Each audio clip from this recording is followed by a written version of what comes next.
আরে হাতটা নোংরা আছে বাবু। দেখতে হলো না, কী করছিলি তুই? কিছু না, আমি এমনি দাঁড়িয়েছিলাম। আচ্ছা আমি আমার চেয়েছি কোনো রকম।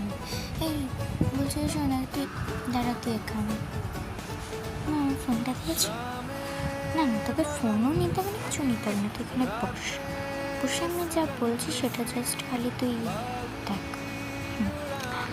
দেখ, তোকে আমি আগের বার বলেছিলাম ইলেকট্রিকের বিলটা দিয়েছিলাম, কোথায় রেখেছিলি তুই? তোকে আমি চুল দেখার জন্য দিয়েছি। চুল দেখার জন্য দিয়েছি। এদিকে সরে, এদিকে সরে। এই নে, এই নে, তোকে একটা কাজ করলে দেখতে